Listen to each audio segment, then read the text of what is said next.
हरे कृष्ण प्रभु जी। हरे कृष्ण कृष्ण कृष्ण हरे हरे हरे कृष्णा प्रभु जी। हरे कृष्ण। तो हम लोगों ने देखा भगवत गीता दे देना 9-10 से प्लीज। भगवान जो है ध्यान योग के बारे में बताते हैं। तब अर्जुन महात्मा बोलते हैं भगवान ये बहुत कठिन मार्ग है, ये तो मेरे पल्ले नहीं पड़ रहा, मेरे लिए ये मुश्किल है, और इसलिए असंशय महाबाहो भगवान उत्तर देते हैं। तो अर्जुन क्या बोलते हैं, चंचल ही मन कृष्ण रामात ही बलभद्र तस्याम निग्रहम अन्ये वायुर अभी दुष्कर, मैं वायु का वेग को रोक सकता हूँ। भगवान बोलते हैं ठीक है कोई बात नहीं है, इसका फॉर्मूला मैं दे रहा हूँ। तो भगवान फॉर्मूला देते हैं, असंशय महाबाहो मनोदुनिग्रहम चलम अभ्यास अभ्यास न कौनते वैराग्य न चक्रियते। तो नंबर 1 अभ्यास, नंबर 2 वैराग्य। तो एक पॉजिटिविटी है, एक नेगेटिविटी है, एक प्लस करना है और एक को माइनस करना है। तो 36 नंबर श्लोक से भगवान बोलते हैं कि अगर तुम इस प्रकार का मन को कंट्रोल नहीं कर पाओगे तो आत्म साक्षात्कार नहीं कर पाओगे, परमात्मा को और कृष्ण को नहीं प्राप्त कर सकोगे। नेवर, डिसीजन भगवान से नेवर। तब 37 नंबर श्लोक में भगवान अर्जुन महात्मा पूछते हैं कि अच्छा इस प्रकार जो ध्यान योगी जो करता है वो किसी कारणवश असफल हो गया अपने मार्ग के अंदर, कोई भी कारणवश, कोई भी एक्सीडेंटली, ओकेजनली, या कोई भी कारणवश उसके मन की इच्छा कुछ चेंज हो गई, ऐसा कुछ भी हो गया जिसके कारण उसका पतन अगर हो जाता है तो क्या होगा, what will be his destination. ना तो वो भगवान को प्राप्त हुआ, और जब जिंदा था तब भी वो इस भौतिक जगत को भी भोग नहीं कर पाया, इंद्रियों को भी तृप्त नहीं कर पाया, और मृत्यु को पान जो है परमात्मा को भी प्राप्त नहीं कर पाया। तो क्या होगा, what will be his destination, he is a loser, क्या वो फेलर हो गया।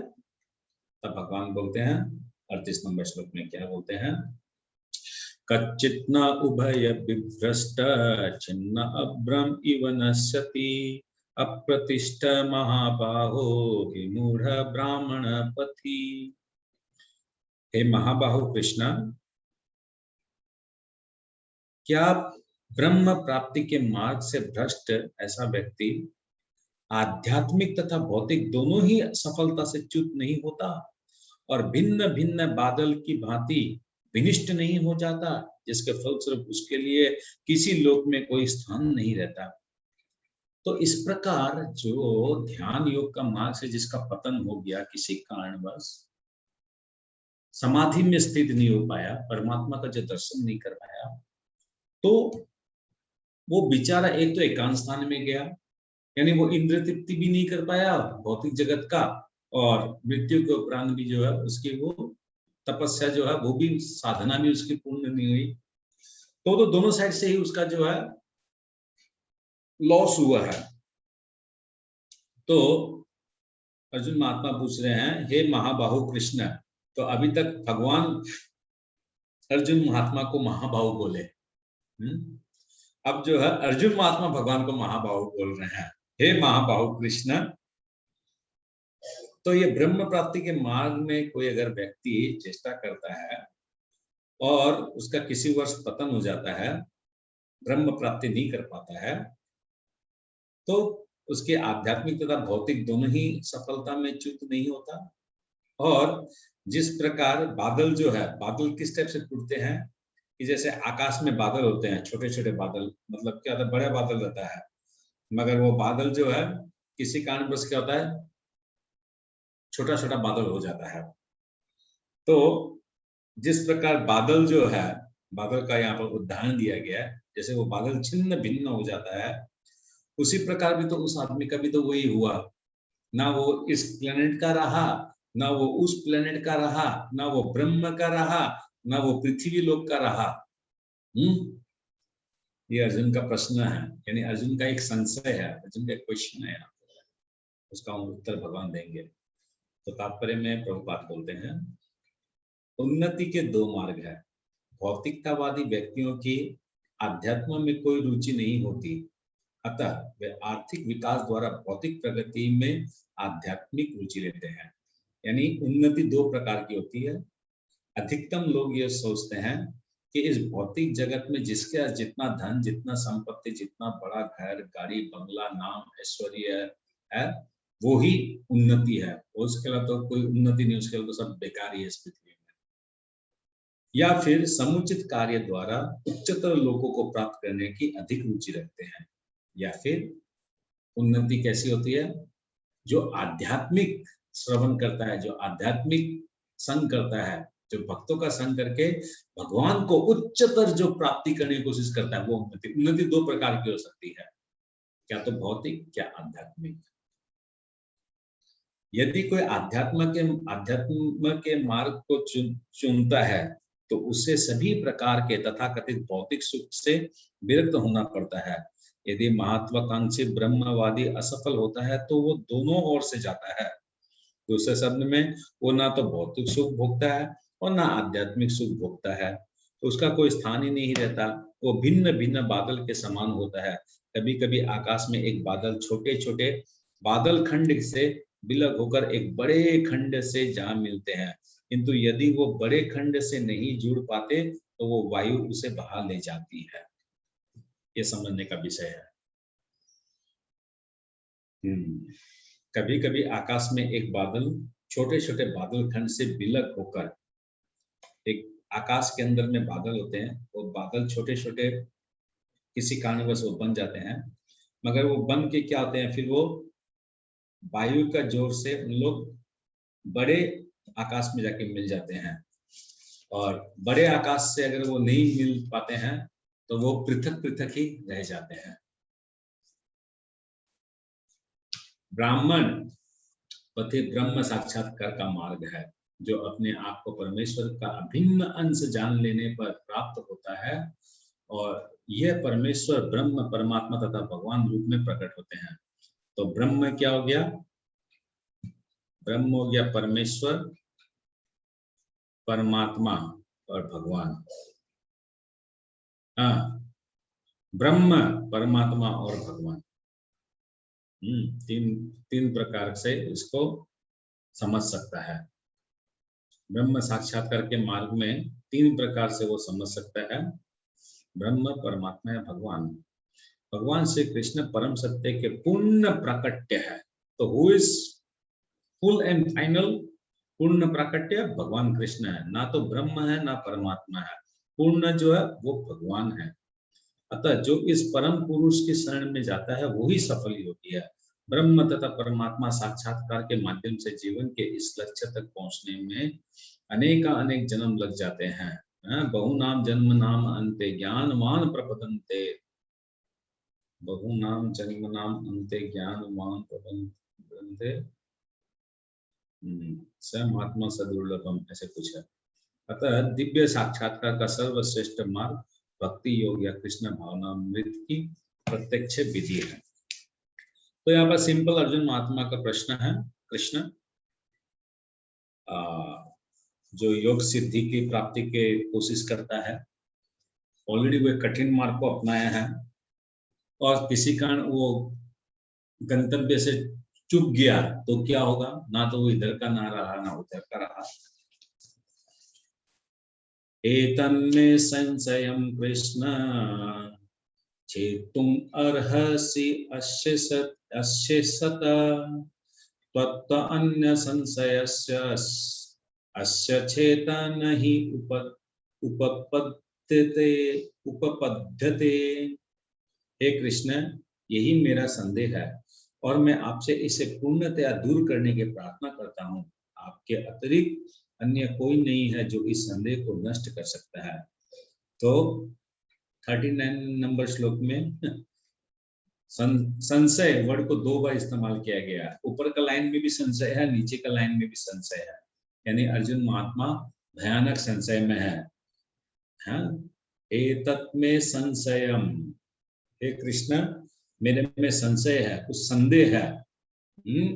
ये जो संदेह है इसको आप दूर कर दीजिए। क्या बोलते हैं? संशयस्य अस्य चेता, इस संदेह को जो है इसको आप दूर करने वाले हैं, आप ही एकमात्र जो दूर कर सकते हैं। इसलिए आप जो है मेरे इस संशय को दूर कर दीजिए, इस संदेह को दूर कर दीजिए, क्योंकि एक गोली में 4 शिकार करने वाले अर्जुन महात्मा। क्या है वो 4 शिकार, आगे भगवान बताएंगे।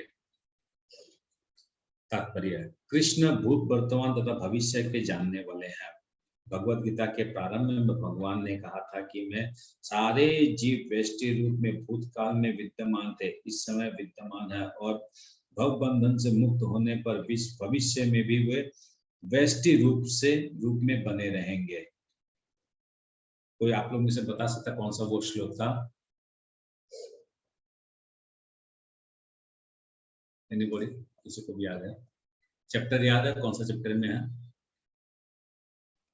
प्रभु जी प्लीज वापस पूछिए। हरे कृष्ण। जिन लोगों को समझ में आए उनमें से कोई बता सकता है? हाँ, ओके, किसी को याद नहीं है तो मैं बताता हूँ। माता जी, प्रश्न ये था कि जो पहला लाइन जो यहाँ पर लिखा हुआ है, हाँ, सारे जीव आत्मा जो है भूतकाल में विद्यमान थे, इस समय विद्यमान है, और भव बंधन से मुक्त होने पर भविष्य में भी व्यष्टि रूप से बने रहेंगे। यानी आत्मा का कभी क्षय नहीं होता है। श्लोक तो नहीं याद है, पर भगवान ने वो बोला था कि ऐसा कभी नहीं होगा कि मैं नहीं रहूंगा, तुम नहीं रहोगे, ये राजा नहीं होंगे। गुड, वेरी गुड, ठीक है। तो ये दूसरे अध्याय में है। श्लोक नंबर तो मुझे भी याद नहीं है, मगर ये ऐसे था,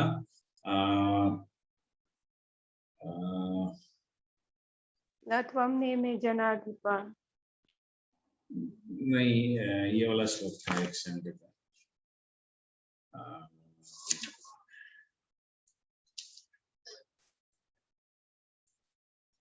न जायते म्रियते वा कदाचित् न भूत्वा भवित्वा न भूया अजो नित्य शाश्वतो पुराणो न हन्यते हन्य माने शरीरा।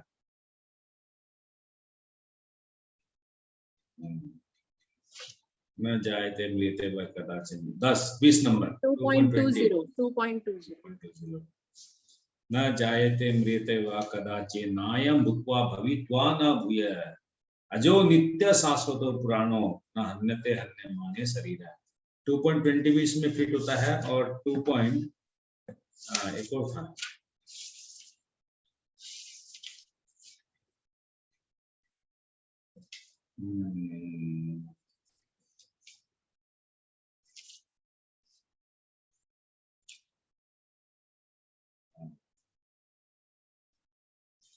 यही है, यही पूरा बैठता है।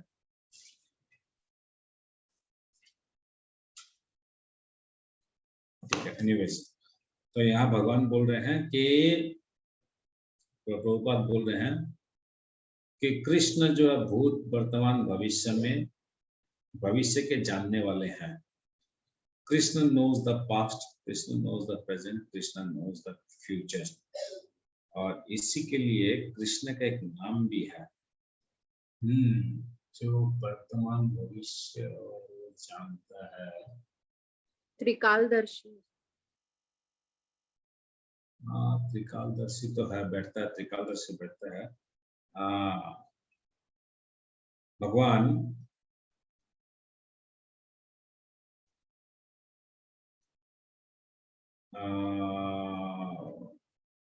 हाँ, यस, मैं भूत वर्तमान भविष्य सब कुछ जानने वाला हूँ, यस। भगवान अर्जुन महात्मा को चौथा अध्याय में बोलते हैं, 4th चैप्टर का 2-3 नंबर या 4 नंबर श्लोक के आसपास में कहीं बोलते हैं कि तुमको तो कुछ ज्ञात नहीं है, तुम भूल सकते हो, मगर मुझे सब कुछ याद रहता है। ये श्लोक नंबर, देखिए क्या हालत हम लोग का है, मतलब मैं अपनी बताता हूँ। हाँ, 4.5 प्रभु जी, 4.5 था गया। बहुनी में व्यतीतानि जन्मानि तब यस, 4.5, यस, करेक्ट। बहुनी में व्यतीतानि जन्मानि तब च अर्जुन तन्यहं वेद सर्वाणि न त्वं वेदं परं तप। करेक्ट। तो इसमें देखिए 2 श्लोक आ गया, कृष्ण भूत वर्तमान तथा भविष्य जानते हैं, ये आ गया 4.5। और भगवत गीता के प्रारंभ में भगवान ने कहा है कि सारे जीव व्यष्टि रूप में भूतकाल में विद्यमान थे, इस समय में विद्यमान है और भवबंधन से मुक्त होने के बाद भी विद्यमान रहेंगे। यानी ऐसा नहीं है कि हम लोग अगर गोलोक पहुंच गए तो हमारा अस्तित्व खत्म हो जाएगा, this is a wrong philosophy. तब भी वो आत्मा रूप में ही हम लोग रहेंगे, मगर वो आत्मा अपना स्वरूप को समझा हुआ रहेगा, वो सच्चिदानंद स्वरूप में रहेगा। या वो आत्मा उस समय बद्ध अवस्था में नहीं रहेगी। मगर इसका मतलब ये नहीं था कि 100 आत्मा थी, वहां एक पहुंच गया तो वो 99 आत्मा ही अब हो गया टोटल, ऐसा नहीं है। पूजा मानो माता जी, आपका चेहरा से लगता है कंफ्यूज हो गया। 100 में से एक कहाँ गया, तो 99 का क्यों दान दिया? मैं कंफ्यूज है ना? जी मैं ये बोला हूँ, सुनिएगा ध्यान से। कभी भी ऐसा नहीं रहा है कि आत्मा का संख्या में कमी आ गया। जैसे ये रॉन्ग फिलोसफी है, मायावादी लोग बोलते हैं कि आत्मा जो है ब्रह्म में जाके विलीन हो जाएगा। दैट मीन्स 100 आम थे, 2 आम को हमने खा लिया तो इसलिए 98 आम रह गए। तो वो क्या सोचते हैं, वो 2 आम जाके ब्रह्म में विलीन हो गए। तो ये रॉन्ग फिलोसफी है। ब्रह्म में विलीन होने से वो विलीन फिलीन कुछ नहीं होता, वो ब्रह्म में कुछ समय तक वो स्टेगनेंट रह जाता है वहां पर। तो अल्टीमेटली वो आत्मा वेनिश हो गया। क्या आत्मा वेनिश नहीं हुआ, आत्मा रह गया। मगर उन लोगों का फिलोसफी है कि आत्मा खत्म हो जाता है, आत्मा का अस्तित्व खत्म हो जाता है। तो इसलिए प्रभुपाद यहाँ पर क्लियर कर दिए, भैया अगर तुम गोलोक भी जाओगे ना तो ये मत समझो कि तुम्हारा आत्मा खत्म हो जाएगा। आत्मा रहेगा, आत्मा का अस्तित्व रहेगा, उस टाइम पर भी रहेगा, गोलोक में रहने से भी रहेगा। ऐसा नहीं है कि वो 2 आम खत्म हो गया। ठीक है प्रभु जी, मतलब इंक्रीज हो सकता है ना क्वांटिटी आत्मा की? Yes, very good. किसको इसको समझ में आया? आत्मा का इंक्रीज किस कब होगा? कौन इसका आंसर कौन बता सकेगा? आत्मा सिर्फ इंक्रीज हो सकता है, कब हो सकता है इंक्रीज? कौन बताएगा? आत्मा क्या बताया आप? क्या इंक्रीज होगा, क्या बताया आप? नहीं प्रभु जी, जैसे बोले ना 2 आत्मा 100 आम है तो 2 चले गए, ऐसा नहीं होएगा। लेकिन अभी 100 है समझो टोटल आत्मा, तो भगवान और आत्मा को प्रकट करते जा सकते हैं ना, वैसे आत्मा की क्वांटिटी इंक्रीज हो सकती है ना। Yes, correct. किसको इसको ये बात पता है कि भगवान चाहे तो आत्मा को इंक्रीज कर सकते हैं या आत्मा इंक्रीज हो सकता है? नहीं प्रभु जी, जैसे वो आपने बताया था कि उनके मुख्य पार्षद यहाँ पे आके मतलब पृथ्वी पे जन्म लेते हैं उनका कोई उद्देश्य से, तो वो तो वहीं से आए, तो फिर तो इंक्रीज तो नहीं होना चाहिए। मतलब डाउट जा रहा है, मैं क्लियर कर रही हूँ आपसे। करेक्ट। पूजा माता जी, आप क्या ऐसा उल्टा उल्टा बात बोल रहे हैं? भगवान कोई आत्मा को इंक्रीज नहीं कर सकता है, मतलब वो करते हैं। आत्मा का जो फिगर जो है, फिक्स है, सपोज फिक्स है। 100 का अगर फिगर है, जन्म जन्मांतर अरबों खरबों जन्म से वो जब से पृथ्वी जैसे ब्रह्मांड जब से बना है तब से वो अगर 100 है, आज भी 100 है, और आज से अरब अरब साल बाद भी वो 100 ही रहेगा। ना तो एक बढ़ेगा ना एक घटेगा। Never never. आत्मा का ना कभी बढ़ेगा ना कमेगा। नित्य शाश्वत पुराणो, वो एक श्लोक था ना, क्या श्लोक था वो? अहम नित्य शाश्वत पुराणो न हन्य है न हन्यते हन्य माने शरीर है। ना बढ़ेगा ना कमेगा, जो है वो फिक्स एंड फाइनल है। आत्मा का ना बढ़ेगा ना कमेगा। इस प्रकार उन्होंने व्यष्टि जीव के भविष्य विषय प्रश्न का स्पष्टीकरण कर दिया है। अब अर्जुन असफल योगियों के भविष्य के विषय में जानना चाहते हैं। अभी क्या है, अर्जुन का ये प्रश्न जो है भक्तों से रिलेटेड है कि ध्यानी किससे रिलेटेड है कि ज्ञानी से रिलेटेड है? किससे रिलेटेड है अर्जुन का प्रश्न?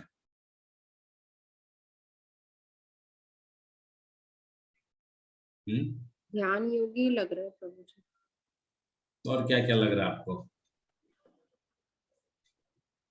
और कुछ नहीं लग रहा है? और किसको इसको लग रहा है ध्यान योगी है या भक्ति योगी है?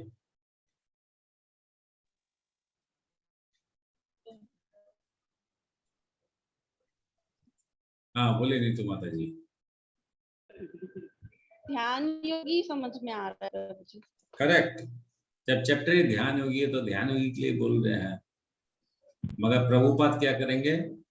जब भगवान उत्तर देंगे तो प्रभुपाद हम लोग के चालू, वो श्लोक में हम लोग को भी उत्तर दे देंगे हम लोग का भी क्या होने वाला भविष्य।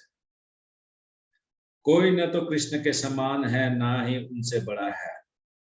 इसका मतलब क्या समझे? कोई न तो कृष्ण के समान है ना ही उनसे बड़ा है, इसका मतलब कौन समझाएगा? बोलो नहीं तो माता जी। प्रभु जी मतलब कृष्ण जो है वही मतलब सबसे बाकी जो भी भगवान है वो कृष्ण के ही पार्ट और पार्टिसिपल है, मतलब जो हेड है वो कृष्ण ही है। ये यहाँ पे बोला कि कोई उनके ना समान है ना कोई उनसे बड़ा है, हेड है वो कृष्ण ही है। जैसे कौन नहीं है उनके समान?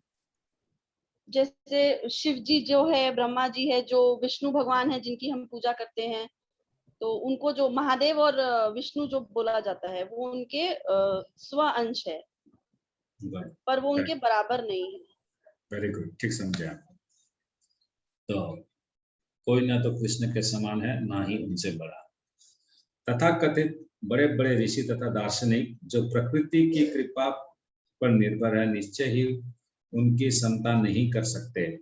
अतः समस्त संदेहों का पूरा पूरा उत्तर पाने के लिए कृष्ण का निर्णय अत्यंत अंतिम तथा पूर्ण है, क्योंकि वे भूत वर्तमान तथा भविष्य के ज्ञाता है, किंतु उन्हें कोई भी नहीं जानता। कृष्ण तथा कृष्ण भावनामृत व्यक्ति ही जान सकते हैं कि वो कौन है। इसलिए लोग क्या करते हैं, कृष्ण को नहीं जानने के कारण, कृष्ण की महिमा को नहीं जानने के कारण कृष्ण को इंग्लिश में बहुत अच्छा वर्ड यूज किया गया है, मैग्नेनिमस। कृष्ण को एक वर्ड में अगर बोला जाए तो ही इज मैग्नेनिमस, बियॉन्ड इमेजिनेशन।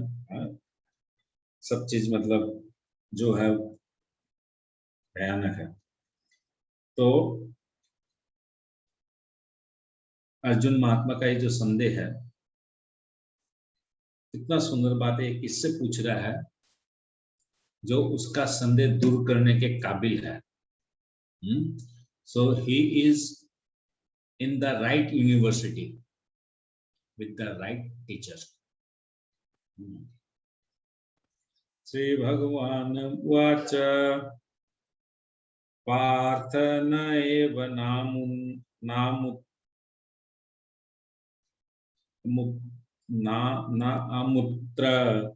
विनाशस्तस्य विद्यते न हि कल्याणकृत कश्चिद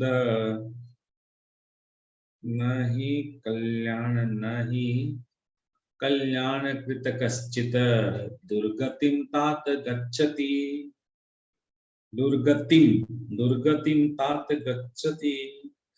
पार्थ नैव नामुत्र विनाशस्तस्य विद्यते न हि कल्याणकृत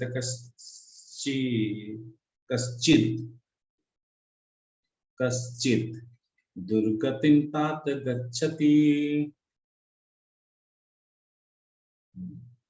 भगवान ने कहा, हे पृथा पुत्र, कल्याण कार्यों में निरत योगी का ना तो इस लोक में और ना परलोक में ही विनाश होता है। हे मित्र, भलाई करने वाला कभी बुराई से पराजित नहीं होता। तो भगवान यहाँ क्या बोलते हैं, ये जो तुम योगी के बारे में जो प्रश्न पूछ रहे हो, तुम खुद तो बोल रहे हो कि मैं इसको प्रैक्टिस नहीं कर सकता हूँ, फिर तुम क्यों इतनी पंचायती कर रहे हो? भाई मैं आपको बोला कि आप मेरे को जो है, ये गाड़ी है मेरा, इस गाड़ी में आप मेरे को टॉलीगंज से 5 स्ट्रीट तक छोड़ के आ जाइए। अभी आप क्या बोल रहे हैं, मेरे को तो गाड़ी चलाना आता नहीं है, मगर अब आप मेरे को पूछ रहे हैं, अच्छा आप जब 5 स्ट्रीट में पहुंच जाएंगे वहां क्या खाएंगे, क्या पहनेंगे, क्या खरीदेंगे, तो फिर क्या चीज का पंचायती है ना? जब मेरे को काम ही नहीं कर पा दे रहे हो। मगर अर्जुन फिर भी पूछ रहा है। क्यों पूछ रहा है?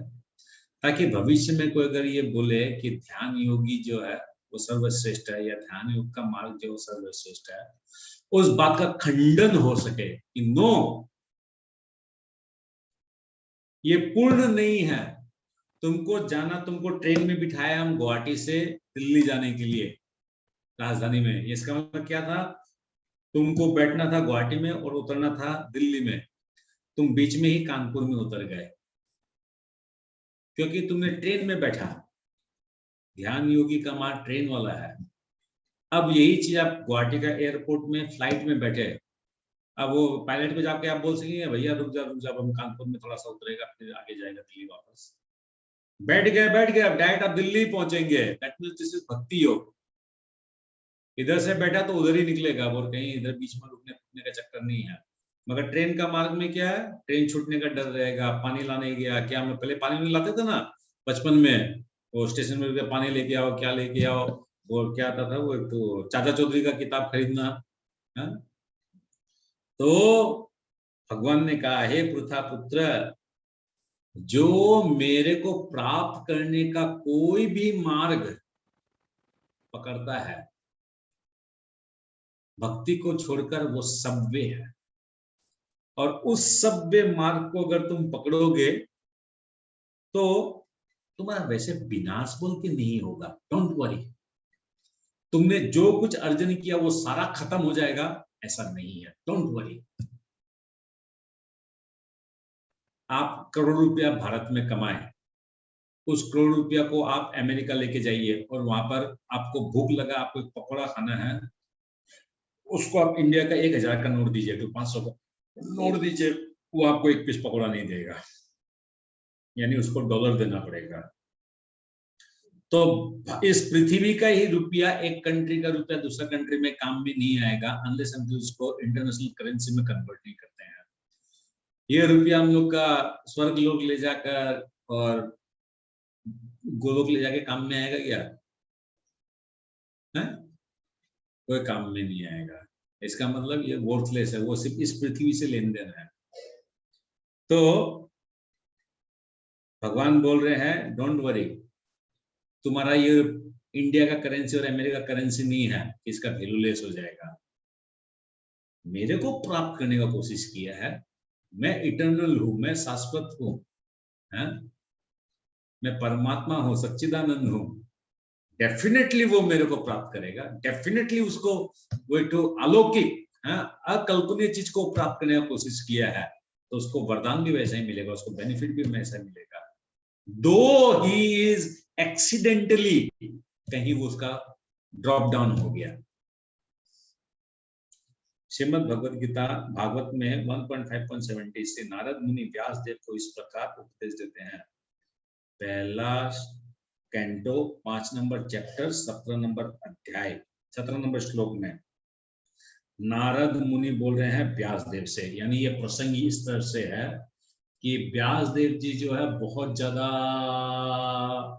विशृंखल हो गए, वो एकांत नहीं कर पा रहे हैं, उनका मन जो है बहुत ज्यादा व्याकुल हो गया। उसके अंदर नारद मुनि आते हैं, उनको समझाते हैं कि तुमने जो कुछ भी लिखा उसके अंदर भगवान कृष्ण के बारे में नहीं लिखा, इसलिए तुम्हारा मन जो है इतना चंचल हो रखा है। तुम कृष्ण के बारे में लिखो। और तब जाके व्यासदेव जी ने भागवतम की रचना की। ये है सरकमस्टेंसेस। अब उसके अंदर श्लोक क्या है उससे हम लोग समझते हैं। तक्वा स्वधर्मम चरणम्बुजम हरेर्भजन। अब हरेर्भजनन अपको अर्थवत पतित ततो यदि यत्र क्व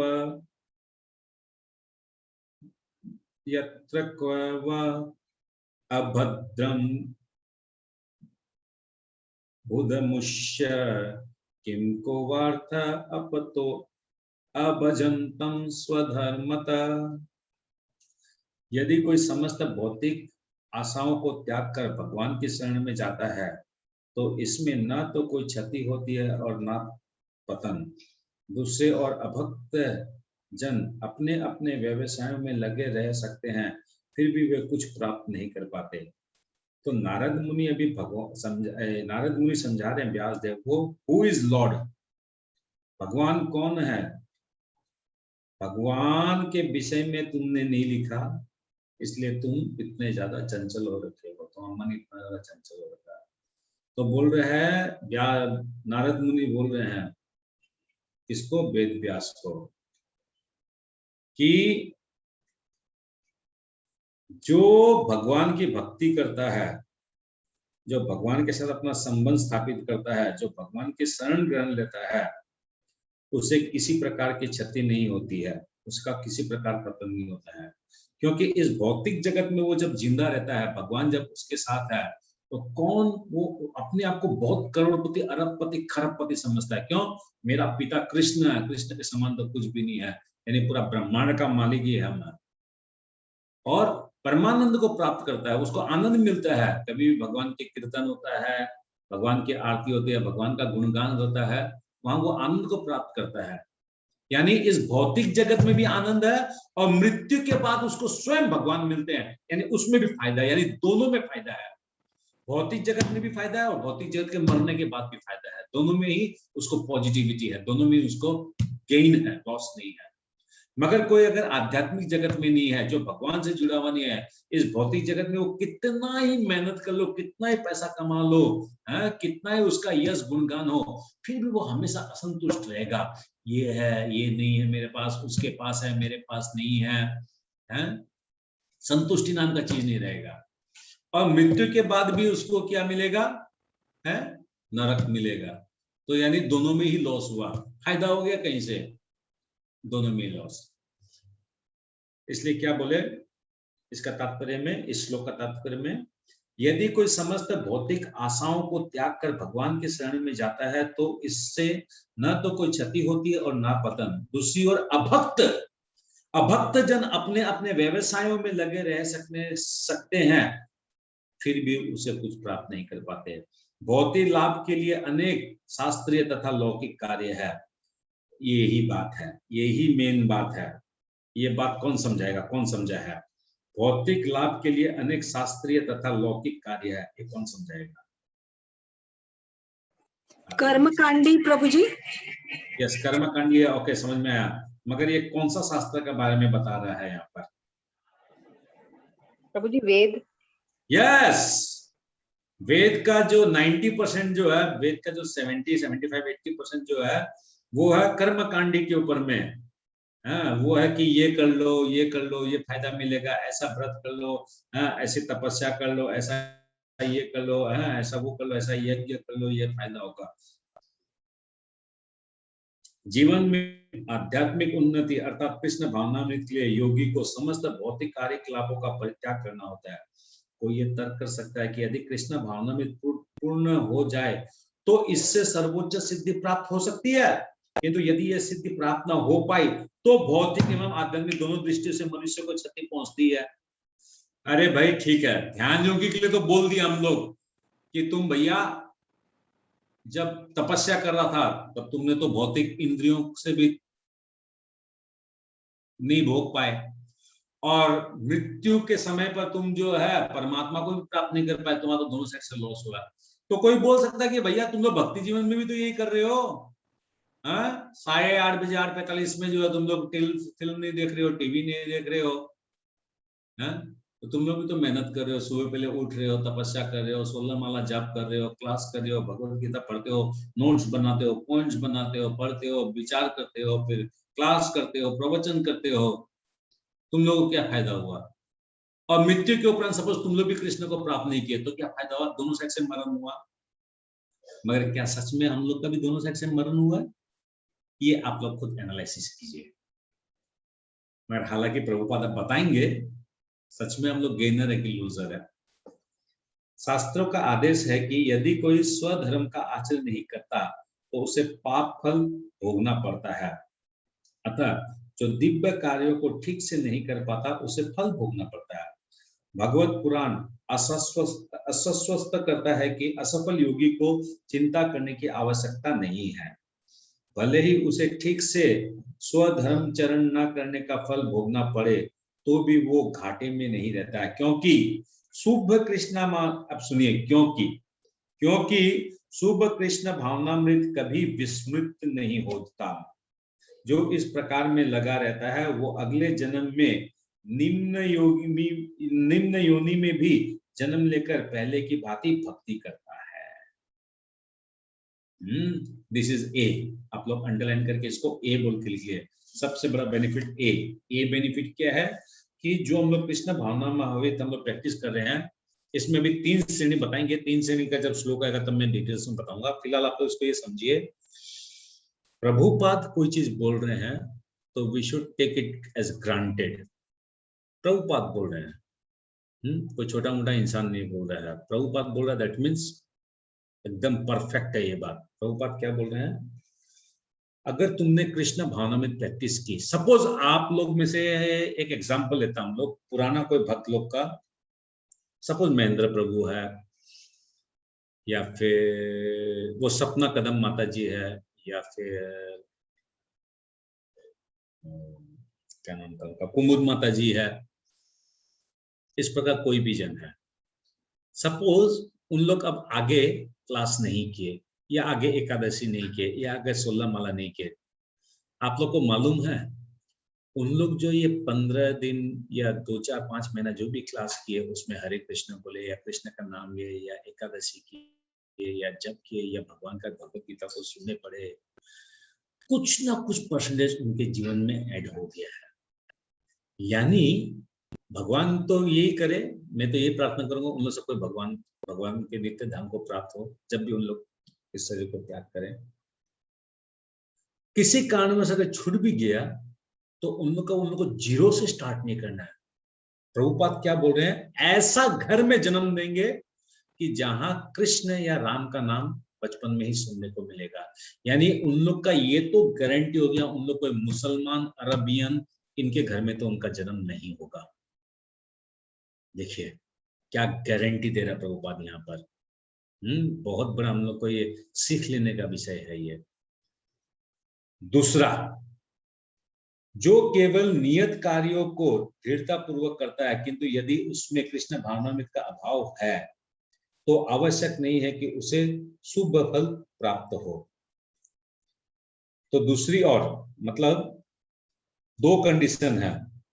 असफल योगी का क्या होगा, तो 2 कंडीशन में पहला कंडीशन बोलता है कि अगर आप कृष्ण भावनामृत प्रैक्टिस किए हैं, कोई भी परसेंटेज में आप छोड़े हैं, उस परसेंटेज से ही आपकी भक्ति चालू होगी। यानी जो मैं फिक्स डिपॉजिट की जो बात कर रहा था, इस पृथ्वी की फिक्स डिपॉजिट यहीं रह जाएगी, मगर भक्ति की फिक्स डिपॉजिट जो है वो हम लोग के साथ रह जाएगी। इस श्लोक का तात्पर्य इस प्रकार है, मानवता के 2 विभाग किए जा सकते हैं, नियमित तथा अनियमित। ओके, इंग्लिश में क्या वर्ड यूज किया गया इन दोनों के लिए?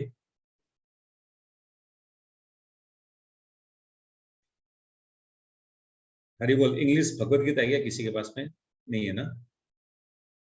ओके, मेरे को वर्ड याद नहीं आ रहा है। मेरे पास है प्रभु जी, मेरे पास है प्रभु जी। क्या क्या 2 वर्ड इस्तेमाल किया गया है? प्रभुपाद ने क्या दिया है? मैं भूल गया वर्ड, बहुत सुंदर वर्ड इस्तेमाल किया प्रभुपाद ने। Prabhu ji, followers of scriptural rules and regulations who enjoying material prosperity. क्या बोले वापस बोलिए? Those who are following the path of auspiciousness can be divided into 3 sections है। What are those? Name बोलिए। Namely the नहीं followers of Prabhu ji, followers and regulated and non-regulated। regulative and non-regulative, yes। इसका 2 word बोलते हैं। माता जी 3rd paragraph में पहुंच गए थे। किसी घर से आवाज आ रहा है बच्चा का, म्यूट कर दीजिए, सबको म्यूट कर दीजिए। प्रभु जी, regulated and non-regulated। Yes, the word is regulated and non-regulated। अब खूब ध्यान से समझिए, भगवत गीता का सार है इन 2 वर्ड में। और मेरे को खूब अच्छा लगता है जब मैं योगेश प्रभु, पूनम माता जी को एक साथ में भगवत गीता का अध्ययन करते हुए देखता हूँ, और इधर रविश प्रभु और भावना माता जी को देखता हूँ, अच्छा लगता है। खूब ध्यान से समझिएगा, रेगुलेटेड नॉन रेगुलेटेड वर्ड अगर क्लियर हो गया ना, तो भगवत गीता का 25-30% आप लोग को क्लियर हो जाएगा। रेगुलेटेड मतलब क्या हो गया, जीवन को हम लोग नियमित रूप से पालन करना, यानी रेगुलेटेड लाइफ। रेगुलेटेड लाइफ मतलब हो गया, इसको बोलेंगे वेदों में जो नियम दिए गए हैं, उस नियमों को करते हुए, फॉलो करते हुए, क्रमश धीरे धीरे हम लोग कर्म कांडी से हम लोग निष्काम कर्म से हम लोग ज्ञान योग से ध्यान योग से भक्ति योग के मार्ग पे जो हमारा आध्यात्मिक उन्नति जो होता है ये हो गया regulated. Regulated life means following the laws of the Vedas to finally attending the spiritual abode. Rupesh Prabhu, आपको पल्ले नहीं पड़ रहा है? वापस बोलूं? आप माथा खुजा रहे, इसका मतलब पल्ले नहीं पड़ा। नहीं पड़ा ना? ओके। प्रभु, दो वर्ड आए हैं यहाँ पर, नियमित तथा अनियमित। ये नियमित अनियमित वर्ड अब आगे आने वाले हैं, तो इसको अभी अगर समझ लेंगे ना तो हमेशा के लिए क्लियर होगा। इसको अंग्रेजी में बोला गया इन दो शब्दों को, नियमित को बताया गया है रेगुलेटेड और अनियमित को बताया गया है नॉन रेगुलेटेड, उल्टा, ऑपोजिट। ठीक है, सिर्फ एक वर्ड को समझिए, नियमित को समझिए, अभी रेगुलेटेड को समझिए तो अनियंत्रित ऑटोमेटिक समझ में आ जाएगा। रेगुलेटेड लाइफ मतलब क्या हो गया कि अपन लोग जो है आज के दिन अपन लोग क्या सकाम कर्मी है ना? रुपया, पैसा, धन संपत्ति, पुत्र वगैरह वगैरह हम लोग को चाहिए। अभी वेदों के माध्यम से, वेदों का जो पोर्शन है, जो 80-90% वाला पोर्शन जो है, उसके माध्यम से हम अपने जीवन को ज्ञापन करते हैं। और वैसे ज्ञापन करते करते करते करते धीरे धीरे धीरे धीरे क्रमश जब हम लोग निष्काम कर्मी बन जाएंगे, सकाम कर्मी से, निष्काम कर्मी से हम लोग जो है ब्रह्म ज्ञान को प्राप्त करेंगे, ब्रह्म ज्ञान से परमात्मा ज्ञान को प्राप्त करेंगे और परमात्मा ज्ञान से फिर हम लोग भगवान को जो प्राप्त करेंगे। ये जो सिस्टम जो है, ये जो सीढ़ी का जो प्रोसेस जो है, ये जो बताया मैं, इस प्रोसेस को बोलते हैं regulated life, regulative life process, यानी नियमित। ये जो यहाँ पर बताया ना, मानवता के दो विभाजित किए गए, एक तो गया नियमित तथा अनियमित। अनियमित मतलब हो गया कि जो कोई भी शास्त्र को नियम का पालन नहीं करता, अपना मनमानी ढंग से चलता है, यानी वो नरक में जाएगा। मगर ये जो नियमित है, ये नियमित शुरू कहां से हुआ? सकाम कर्म से। मगर इसका एंड कहाँ है? गोलोक। क्योंकि ये नियमित है, ये धीरे धीरे धीरे, टाइम लगेगा इसको, कितना जन्म लगेगा कोई गारंटी नहीं है, क्योंकि ये तो भक्ति मार्ग में तो है नहीं है, ये नियमित है। It means step by step, step by step, step by step ये फॉलो कर रहा है। एटलीस्ट ये अनियमित से तो अच्छा है ना भैया। मैं अगर किसी का मर्डर करके जेल में जाऊं और चोरी करके एक बन खाया, तो चोरी करके बन खाया वो मर्डर से तो ठीक है ना, कम से कम पल्ले पड़ रहा है, नहीं सब बाउंस हो रहा है, पल्ले पड़ रहा है। ओके गुड, तो समझ में आया? नियमित अनियमित ये आगे भी आएंगे सब सब। जो लोग अगले जन्म तथा मुक्ति के ज्ञान के बिना पाश्विक इंद्र तृप्ति में लगे रहते हैं, वह अनियमित विभाग में आते हैं। सिंपल, सिर्फ भोगी भोग, भोगी भोग। कौन शास्त्र, कौन गुरु, कौन क्लास, हट, ये सब मैं नहीं मानता हूँ। मैं डिस्को जाऊंगा, खाऊंगा पीऊंगा, मस्ती करूंगा, मौज करूंगा। कौन देखा है नेक्स्ट लाइफ होगा नहीं होगा? यानी अनियंत्रित लाइफ। वो कुछ कोई चीज को फॉलो ही नहीं कर रहा, वो जानता ही नहीं है। जो लोग शास्त्रों में वर्णित, अब सुनिएगा, जो लोग शास्त्रों में वर्णित कर्तव्यों के सिद्धांतों का पालन करते हैं, वे नियमित विभाग से वर्गीकृत होते हैं। वर्गीकृत होते हैं। वर्गीकृत का इंग्लिश में क्या वर्ड दिया प्रभुपाद? डिवाइडेड होते हैं प्रभु जी, डिवाइडेड होते हैं, मतलब अलग अलग उसमें पोर्शंस में ऐसे। हाँ यस, तो ठीक है, अलग अलग पोर्शन में डिवाइड होते हैं, मतलब ये जो मैं आप लोगों को स्टेप जो बोला, वो स्टेप के हिसाब से वो कैटेगराइज, वो धीरे धीरे क्रमश उसका उन्नति होता है। अनियमित विभाग के संस्कृत तथा असंस्कृत, शिक्षा तथा अशिक्षित, बलि तथा निर्बल लोग पाश्विक वृत्तियों से पूर्ण होते हैं। तो ठीक है, वो अनियमित में जो है उसको टोटली उसका कोई संस्कृत जो है वो असंस्कृत है, उसका शिक्षा पीक्षा कुछ भी नहीं है, और पाश्विक यानी वेस्टर्न टाइप का उसका सोच दिमाग है। उनके कार्य कभी भी कार्य कल्याणकारी नहीं होते, क्योंकि वो पशुओं की भांति आहार, निद्रा, भय तथा मैथुन का भोग करते हुए इस संसार में निरंतर रहते हैं, जो सदा ही दुख में है। किंतु जो लोग शास्त्रीय आदेश के अनुसार संयमित रहते हैं और इस प्रकार क्रमश कृष्ण भावनामृत को प्राप्त होते हैं, वे निश्चित रूप से जीवन में उन्नति करते हैं। यानी अगर नहीं किसी घर से आवाज आ रहा है, भावना देंगे माता जी, तो हम लोग क्या समझ सकते हैं यहाँ पर कि अगर सपोज जैसे हम लोग कई बार प्रश्न अपना कि हम लोग सकाम कर्मी अगर है तो क्या हम लोग फालतू है? कोई प्रॉब्लम नहीं है। सकाम कर्मी चिंता मत कीजिए, सकाम कर्मी भगवान से प्रार्थना कीजिए, तब हम लोग क्या डायरेक्ट सकाम कर्मी मतलब भक्ति मार्ग से हम लोग ऊपर चले जाएंगे। मतलब हम लोग ये ध्यान योग ज्ञान योग इस चक्कर में नहीं फंसेंगे, हम लोग डायरेक्ट उधर से हम लोग निकल जाएंगे। इसी प्रकार नियमित जीवन जो है इसको खराब नहीं बोला गया है। अरे भाई नियमित तो है, कोई बात नहीं है, तुम सिस्टम को फॉलो करते हुए चलो, वर्णाश्रम प्रणाली को फॉलो करते हुए चलो, शास्त्रों को नियम पालन करते हुए चलो, नो प्रॉब्लम। धीरे धीरे क्रमश जो है जीवन तो आगे होगा। रविश प्रभु, कुछ डिस्टरबेंस या कुछ समझने में गंडगोल लग रहा है, कुछ कंफ्यूजन, क्लियर लग रहा है? हाँ क्लियर प्रभु जी, मैं जस्ट वो रीड ही कर रहा था भगवद गीता। मैं देखा आप रीडिंग करते हुए, इसलिए मैं देखा आप भी रीडिंग कर रहे थे, तो माता जी भी देख रही थी, तो मैं इसलिए सोचा कि कहीं कंफ्यूजन लग रहा है कि आप लोग को। नहीं क्लियर है, ओके गुड। तो उनके कार्य कैसे होते हैं? आहार, निद्रा, भय, मैथुन का भोग करने में लगते रहते हैं। कल्याण मार्ग के अनुयायियों को 3 वर्ग में विभाजित किया जा सकता है। भौतिक संपदा का उपभोग करने वाले शास्त्रीय विधि विधानों के अनुयायी, इस संसार से मुक्ति पाने के लिए प्रयत्नशील, और कृष्ण भावनामृत में भक्त। तो पहला वाला जो है ये हो गया जो वेदों के माध्यम से स्वर्ग लोक को प्राप्त करना चाहता है, सिंपल। दूसरा वाला हो गया जो आत्म साक्षात्कार करके ब्रह्म ज्योति को पालन प्राप्त करना चाहता है। और तीसरा हो गया जो भक्ति मार्ग के द्वारा गुरु के तत्वाधान में भगवान को प्राप्त करना चाहता है। तो यहाँ पे 3 से नहीं बताया गया है, मगर तीनों को ही कल्याण मार्ग बताया गया। देखिए इसमें एक इंपॉर्टेंट बात है, कल्याण मार्ग के अनुयायियों को 3 वर्गों में विभाजित किया जा सकता है। देखिए पहला वाला में आप लोग बोलेंगे कि प्रभु आप तो बोलते हैं गोलोक सबसे अच्छा होता है, टॉप होता है, तो फिर स्वर्ग लोक की प्राप्ति को कल्याण क्यों बताया गया? Because it is better than नरक लोक। दूसरा नंबर पॉइंट किसका बोला गया है? ब्रह्म ज्योति। ब्रह्म ज्योति इज बेटर देन स्वर्ग लोक। आप लोग समझने की कोशिश कीजिएगा। थर्ड बताया गया है Golok. Golok is top most, that is far better than ब्रह्म ज्योति। इसलिए तीनों कैटेगरी को टॉप बताया गया है, तीनों को गुड बताया, गुड बेटर बेस्ट। जैसे अपने इंग्लिश में बोलते हैं ना, this is he is a good boy, he is a better boy and he is a best boy. तो गुड बेटर बेस्ट, इसको तीनों चीज को बताया। प्रभुपाद का इंटेलिजेंस देखिए, कहीं भी निराश नहीं करते हैं।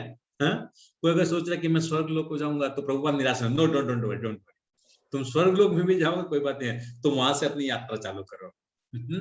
खूब चालू करो प्रभुपाद। प्रभु जी नंबर 2 में आप ब्रह्म ज्योति बोले, तो वो ध्यान योग वाले परमात्मा वाले भी तो आ सकते हैं ना, दोनों नहीं? वो भी आ सकते हैं, वो भी आ सकते हैं, वो भी आ सकते हैं, दोनों हो जाएंगे, वो भी आ सकते हैं, उसको भी आप डाल सकते हैं उसके अंदर में। दोनों ही कंडीशन को डाल सकते हैं। मतलब they are better, they are at least better than सकाम कर्मी योगी। मगर सकाम कर्मी योगी को भी प्रभुपाद यहाँ पर क्या प्रोत्साहन कर रहे हैं, उसको डाउन नहीं दे रहे हैं।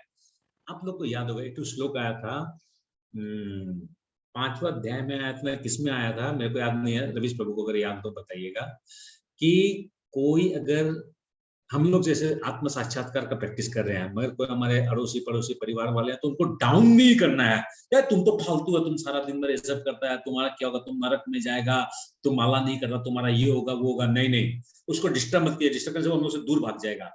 5.10 था या ना क्या नंबर श्लोक था, हमको याद नहीं आ रहा, ऐसे कुछ था, एक आया था मतलब श्लोक। किसी को याद है कि ऐसा कोई श्लोक आया था? वो याद है कि ये याद है कि नहीं ऐसा श्लोक आया था बोलकर? नहीं, ये याद है, ओके, ये याद है तो हमको भी याद नहीं आ रहा वो क्या है, मगर ऐसा कुछ था कि मतलब वो डिस्टर्ब नहीं करना है। क्या तो 4था अध्याय में था या 5वां अध्याय में ऐसे था,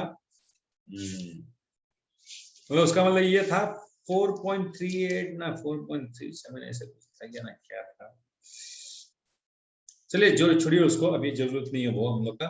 बोलने का तात्पर्य क्या है, प्रभुपाद ऑलरेडी हम लोग बता चुके हैं कि we should not disturb those who are कर्मकांडी, नो प्रॉब्लम। अब हम लोग कोई जॉइंट फैमिली में रहते हैं, सपोज हम लोग सुनीता राय चौधरी माता जी या पूजा माता जी या कोई भी हम लोग जॉइंट फैमिली में रहता है, अब जरूरी नहीं है सबको भक्ति करेगा, क्योंकि भक्ति करने के लिए भगवान क्या बोला है, करोड़ों के अंदर मैं किसी को सिलेक्ट करता हूँ जो मेरी भक्ति करेगा। और भगवान की इच्छा से भक्ति होता है, हमारे चेष्टा से भक्ति कभी नहीं होगी, भगवान की ही इच्छा से होगी भक्ति। क्योंकि भगवान क्या बोल रहे हैं कि मैं नेक्स्ट जन्म देता हूं ताकि तुम भक्ति को प्रैक्टिस कर सकेगा। तो समझने का कोशिश कीजिएगा। प्रथम वर्ग के अनुयायियों को पुनः दो श्रेणियों में विभाजित किया जा सकता है, सकाम कर्मी तथा इंद्रिय तृप्ति के इच्छा न करने वाले। सकाम कर्मी जीवन के उच्चतर स्तर तक उठ सकते हैं, यहाँ तक कि स्वर्ग लोक को जा सकते हैं, तो भी इस संसार से मुक्त न होने के कारण वे सही ढंग से शुभ मार्ग का अनुगामी नहीं करते। शुभ कर्म तो वह है जिसने मुक्ति प्राप्त की हो, अल्टीमेटली जिसने मुक्ति प्राप्त की हो। शुभ कर्म तो वो है जिसने मुक्ति प्राप्त की हो। हाँ, तो इसमें एक दो बात आता है। शुभ कर्म तो वो है जिसने मुक्ति प्राप्त की हो।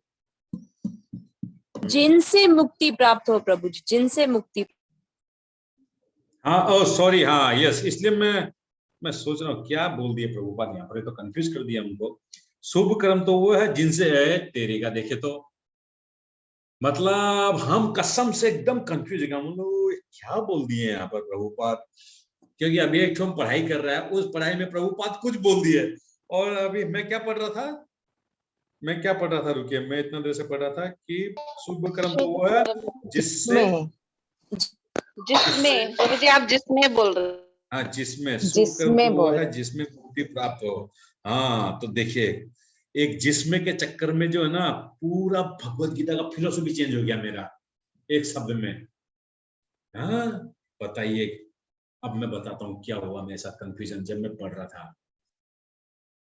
हाईएस्ट फिलोसॉफी ये है कि मेरा मृत्यु समय में सिर्फ कृष्ण का स्मरण करना है कि कृष्ण मैं तुम्हारा नित्य दास हूं, और शरीर को छोड़ देना है। भगवान तुम जैसे मेरे को रखना चाहता है वैसे रखो, तुम मुक्ति देना चाहता है मुक्ति देना दो, तुम मुझे चाहते हो वापस जन्म देना वापस जन्म दो, मगर तुम्हारे शरणागति रखो। तो यानी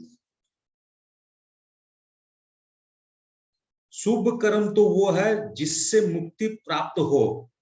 तो मैं जब पढ़ रहा था जिससे मुक्ति प्राप्त हो, यानी मैं ये सोच रहा हूं कि प्रभुपाद बोल रहे हैं कि टॉप क्लास तो भक्ति ये हो गया कि मुक्ति प्राप्त हो। मैं नहीं समझे क्या वर्ड का चक्कर से हम क्या समझ रहा है इसको। अब असली में क्या लिखा हुआ सुनिए, शुभ कर्म तो वो है जिनसे मुक्ति प्राप्त हो। तो यानी कोई भी कार्य जो कृष्ण से संबंधित हो, मुक्ति मिले नहीं मिले वो बात का बात है, that is not our factor. वो कृष्ण का पार्ट है, वो हमारा पार्ट नहीं है।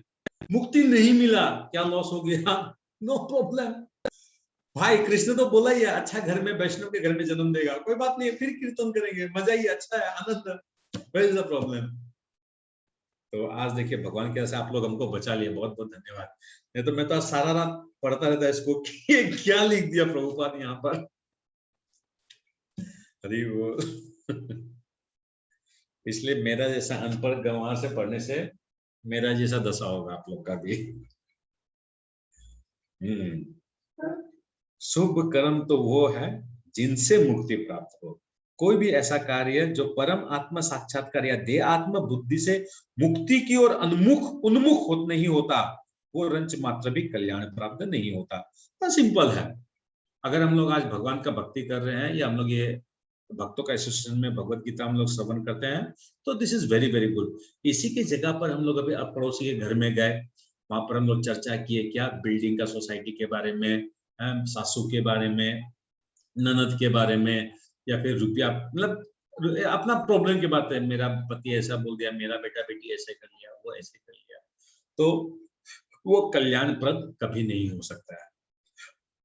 कृष्ण भावनामृत संबंधी कार्य ही एकमात्र शुभ कार्य है, और जो भी कृष्ण भावनामृत के मार्ग पर प्रगति करने के उद्देश्य से स्वच्छ से समस्त शारीरिक असुविधाओं को स्वीकार करता है, वही घोर तपस्या के द्वारा पूर्ण योगी कहलाता है।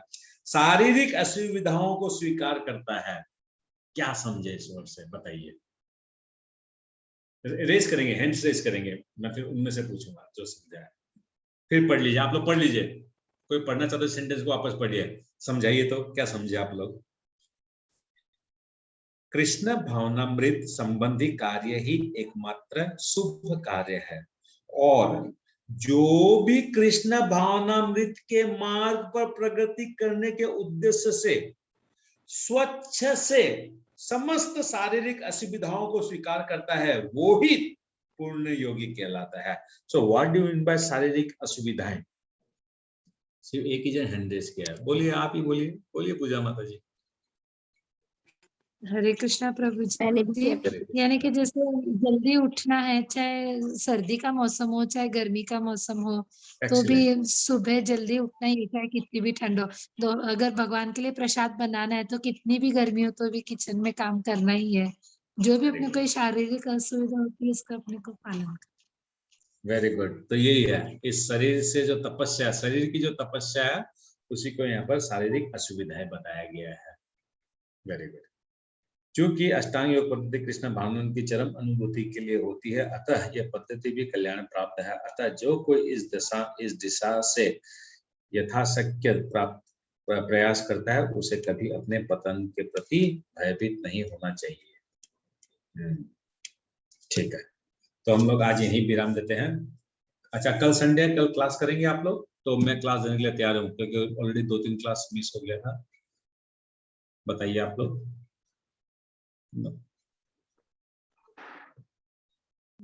कल छुट्टी रखिए। कल छुट्टी रखना है? कल ये है ना, इंडिपेंडेंस डे का सेलिब्रेशन ये रहते हैं। हाँ, कल इंडिपेंडेंस है, तो कल स्वाधीन है। कल भगवत गीता से भी, क्लास से भी स्वाधीन है सब।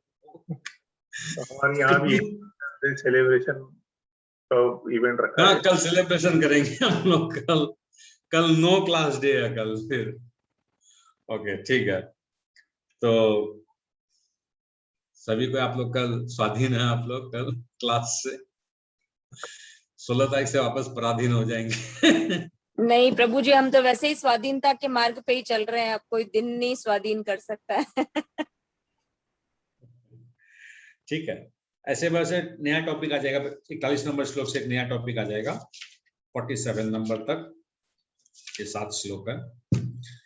41 नंबर श्लोक जो है ये है बिगिनर्स के लिए, 42 है एडवांस के लिए। ये दोनों में भगवान सॉल्यूशन बताएंगे आप क्या होगा।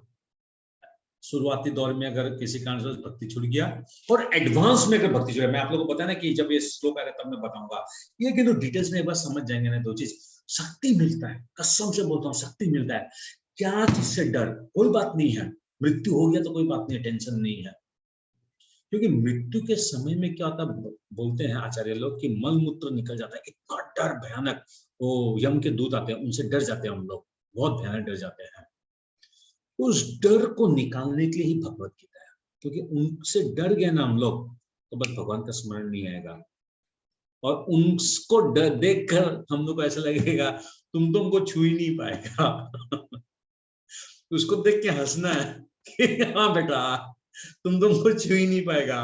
गला में तुलसी माला, शरीर में सब जगह तिलक है। इतना जप किया भगवान का, तुम तो हमको छू नहीं पाएगा, गारंटी है। हाँ, अब रहा बात भगवान का स्मरण का, तो सिर्फ भगवान का स्मरण करेगा, भगवान का कीर्तन करेगा, नो प्रॉब्लम। भगवान जैसे रख देगा वैसे रहेगा, नो टेंशन। जिस घर में जन्म देगा वही कीर्तन भजन करेगा, क्या टेंशन का क्या बात है। भगवान प्रभुपाद को भी तो भेजे हैं। तो ओके, श्रीमद् भगवद गीता यथारूप की जय, श्रीला प्रभुपाद की जय। ओम हरे कृष्णा।